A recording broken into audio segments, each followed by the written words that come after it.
প্রার্থী মিমি চক্রবর্তীর সমর্থনে ভাঙড়ে 4টি জনসভা। আজকে এই 4টি জনসভায় মাত করলেন মিমি চক্রবর্তী। সঙ্গে নিয়ে আসলেন তার টলিউডের বন্ধু অঙ্কুশ হাজরাকে। অঙ্কুশ হাজরা এবং মিমি চক্রবর্তী আজকের নির্বাচনী জনসভায় উত্তর করে দিল ভাঙড়ের জনগণকে।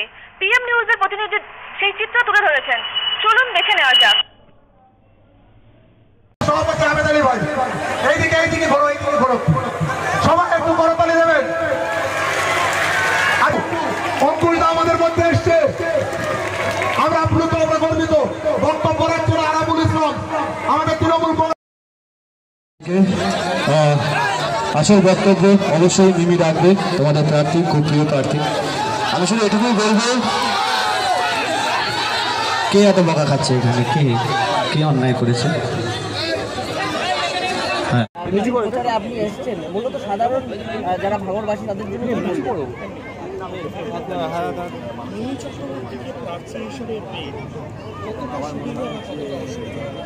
আমাদের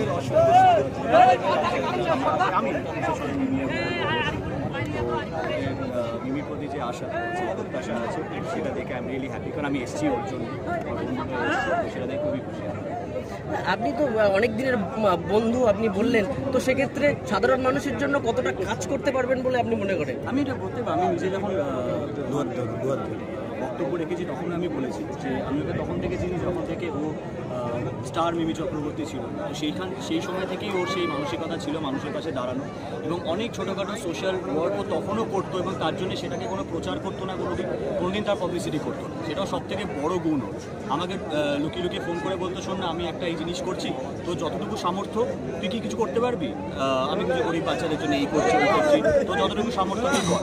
আমি তখন ওকে বলতাম, তুই এটা আবার কবে শুরু করলি? আমি তো কিছু জানি না, আমি না সোশ্যাল মিডিয়া দেখেছি, টুইটার কিছুই তো দেখিনি, এটা কবে করলি? বলো না, এটা তো আমি প্রচার করছি না, আমি কাছের বন্ধুদেরকে ফোন করে বলছি যে তাদের যতটুকু সামর্থ্য করতে। এইটা ওর খুব বড় গুণ, সবসময় কোনোদিন শো অফ করে কিছু করাটা ওর মধ্যে একদমই ছিল না।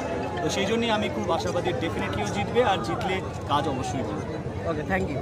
জায়গায় দারুণ সারা পাচ্ছে সকাল থেকে এখন অবধি, আর পরশুদিনও আমি এখানে এসেছিলাম, তার আগে এসেছিলাম, আবার আসবো। আর জায়গাটা যখন নিজের হয় না তখন তো সারাটা আরও বেশি হয়।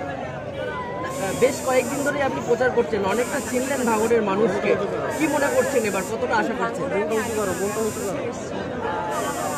এখনো অ্যাজ এ প্রার্থী আছি, আল্লাহ ঈশ্বর চেয়েছেন যে আমি মানুষের পাশে দাঁড়াই, সাথে থাকি, মানুষের হৃদয়ে আমাকে জায়গা দিয়েছি।